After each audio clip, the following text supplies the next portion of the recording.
दोस्तों आदाब, नमस्कार। टी सीरीज के मालिक की हत्या के बाद क्या बॉलीवुड में इस्लाम राज कर रहा है?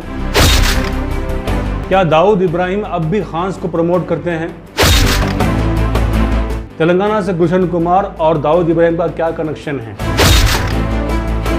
दरअसल मैं सोशल मीडिया पर टहलने निकला था, मुझे ये पोस्ट हाथ लग गया और गौर से पढ़ा तो मालूम हुआ कि ये कॉन्स्पिरेसी है, साजिश है। यहाँ पर मैंने पोस्ट करने वाले का नाम दर्ज कर दिया है।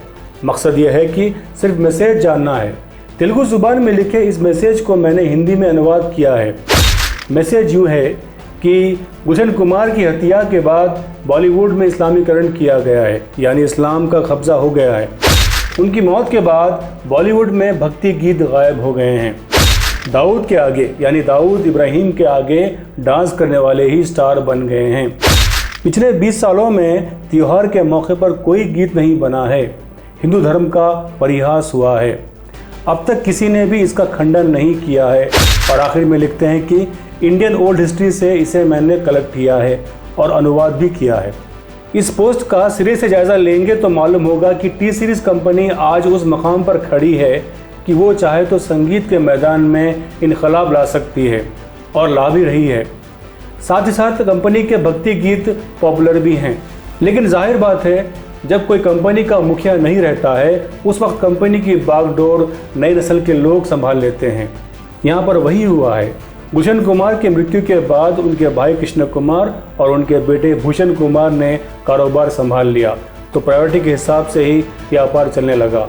लेकिन उस मैसेज में इनके कारोबार का जिम्मेदार दाऊद इब्राहिम को और इस्लाम को बताया गया है। ये कितनी ओछी हरकत है, कितनी बदबख्त नीयत के लोग हैं ये।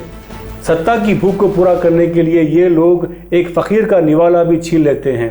तो देखा आपने, तेलुगु ज़ुबान में इस मैसेज को लोगों तक पहुंचाने का मतलब ये है कि आने वाले इलेक्शन में एक पॉलिटिकल पार्टी तेलंगाना में अपने कदम जमाना चाहती है।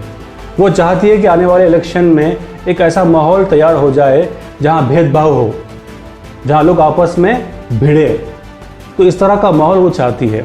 इस पॉलिटिकल पार्टी का एक आईटी सेल होता है जो हर रोज़ उनका काम यही होता है कि ऐसे ऐसे मैसेज लोगों को पहुंचाना जिसमें सच्चाई नहीं होती है बल्कि झूठ जमा होता है। जो लोग हिंदी ज़ुबान नहीं जानते हैं और जो लोग हिंदी खबरें नहीं पढ़ते हैं उनको हिंदी न्यूज़ के तौर पर इस तरह का फ़रेब दिया जा रहा है, उन्हें पढ़ाया जा रहा है ताकि उनके दिमाग की दुनिया में कोहराम मचाया जाए। आजकल बहुत सारे नौजवान सोशल मीडिया पर एंगेज हैं। जब इलेक्शन होते हैं तो यही नौजवान अपना ओपिनियन जनता के सामने रखते हैं। ये भी सही है कि नौजवानों में ही भक्ति या इबादत ज़्यादा होती है।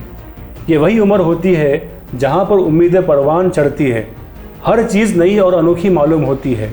बस इसी नौजवानी को बाजार, व्यापार और राजनीति के ठेकेदार इस्तेमाल कर लेते हैं। इस्तेमाल अच्छे के लिए भी हो सकता है या फिर उनका धंधा कहीं मंदा ना पड़ जाए, इस डर से भी ठेकेदार नौजवानों को इस्तेमाल करते हैं। बस इसी कड़ी का हिस्सा ये सोशल मीडिया है।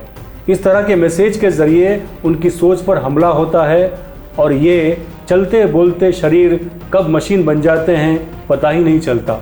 लेकिन ऐसे नौजवान भी हैं जिनकी सोच और समझ छोटी उम्र से तेज़ और तर्रार होती है और वो समाज, राजनीति, व्यापार और ग्लैमर इंडस्ट्री को खूब परखते हैं। बस ऐसे ही नौजवान मुल्क की तरक्की के लिए मास्टर स्ट्रोक साबित होते हैं।